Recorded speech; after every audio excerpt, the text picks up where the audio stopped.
Silence echoes through the bones of my upbringing, like a rhythm encoded within my DNA, a beating drum from my ancestors I hear within, but not heard on the without, as if anything I have to say was laid to rest with them. So how dare I speak my mind? How dare I have a mind? Words unspoken become spells uncast. I'm cast to the pedestal of pain for daring to ask, to express. Yet expressions around me taught me to decode emotion before I could emote. So my character mimics development, trained to look picture perfect, but the words unspoken left me underdeveloped. But I'm grown, Uncle said. So in my silence, he laid shame and fear, took my voicelessness for consent, forever closing the door to love and innocence. I learned my life was never my own. To fight for and fight through, how dare I? I am, after all, just a girl.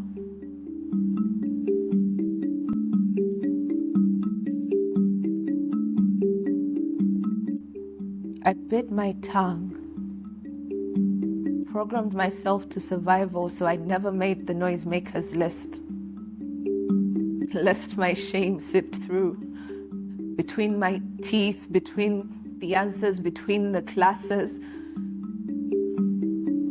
The class held silence on every other desk. I heard her silence.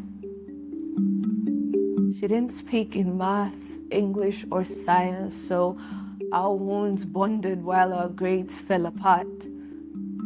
Sticks and stones from teachers and foes became our daily part to play. So we put on our masks and smiles and played.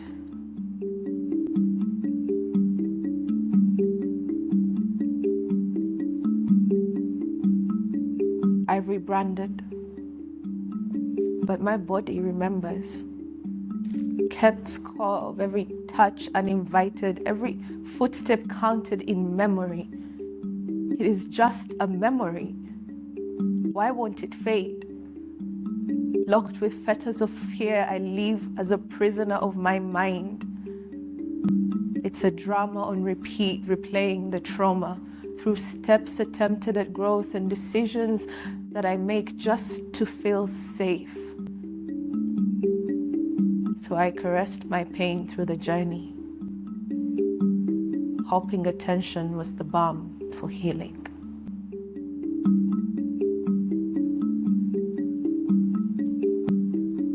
I paced each day without growing, walked with men that hurt me. I gave them more so they would love me. John knew nothing, but he was my everything. And when winter came, I called it love. Whispered his name, but he was a ghost of the nights that watched me cry. A ghost of systems that ignored my silence. A ghost of family that anchored my pain. A ghost I had loved, I think. Did he love me? Did they?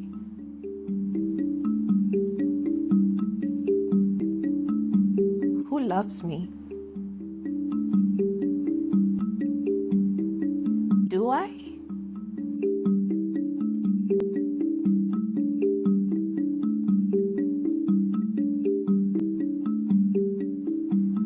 The woman I became couldn't love the girl I was. The shame I was. I am. My number one hater, unaware that I am still the girl I was. So they judged me as I judged her. Me. They saw my actions of insecurity as a threat to their security. I fake smiled, holding my secrets behind my faceplate, but my attitude to them was an offensive presence. So no one dared to look beneath the presentation. Would now be a good time to speak. Listen. The woman you judge is the girl counting the footsteps right before she hears the door lock. I speak. They laid my voice to rest, but I birthed a new one, a free one, a louder one. Unapologetic for dying to survival, I unlinked suffering from the chain of my blessings. Bound now by every muffle I can still hear through school hallways and office corridors.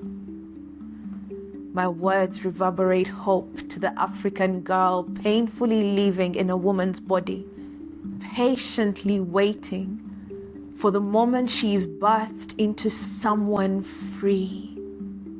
Free to call her own body home, reclaim the person she was never allowed to be, funny, chatty, bright-eyed and joyous. She's here. A woman carrying pain, unbound from the pedestal of shame, in spaces that feel safe for healing and breathing free. She's seen by women who carry the torch and bring darkness to light. They hold each other through storms and timelines alike. She's home where her life is love and her work uplifts self. She found, she sent her.